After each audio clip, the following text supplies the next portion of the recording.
Authorities are investigating the employment practices of the assisted co-living agency Red Crown's Senior Living. The Manpower Ministry says it has serious concerns that the agency's operating model may be putting elderly clients at risk. It is looking at possible offences under the Employment of Foreign Manpower Act. Sherry Loh reports. For more than 100 senior citizens, this is one way to age in place. Typically, a co-living home is either a 4-room HDB flat or 5-room flat or 3-bedroom condominium. So the ratio is 2 caregivers to take care of 4 elderlies.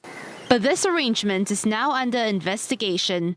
In a Facebook post, the Manpower Ministry alleges that migrant domestic workers at Red Crown's Senior Living were registered employees of elderly clients, but Red Crown's controlled the terms of their employment and deployment. MOM says this subjected elderly clients to risks, like being held legally responsible if their worker gets injured on the job.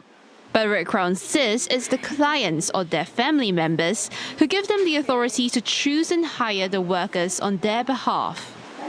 Many of the employers of the caregivers are seniors who may have dementia or may not be able to, is indeed true, may not be able to give instructions to the caregivers. However, almost always the case, the children are the sponsors for these arrangements, and they are registered as sponsors on the caregiver application in MOM. The agency says it settled on this care model as a last resort to help meet staffing needs.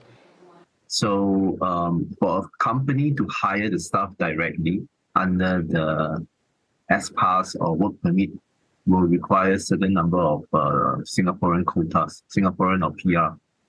So we find that, for example, at the moment, there are 60 over caregivers among our 33 homes.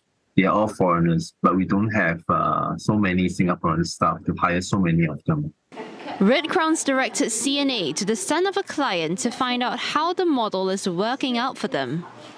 I think definitely we will bear the responsibility because whatever happens in this house, my dad is here and there is some liabilities that we have to take. And 1 year being here, everything is done very safely and there's already good SOPs on place. But it isn't just the elderly clients who may be at risk. One lawyer says the welfare of the migrant domestic worker must also be considered. These domestic workers you can consider them quite vulnerable. They don't know their rights. You know, if there's a co-living space, and if there are a lot of old people in the area living together, really the lines are blurred as to who they're working for. The agency claims it hires workers on better than market terms, with all relevant insurance covered and salaries paid on time. It maintains it is in compliance with the law and is in contact with MOM to resolve any concerns. The ministry says some of the employers it spoke with were unaware of their liabilities. Investigations are ongoing to establish the scale of Red Crown's operations and potential offences.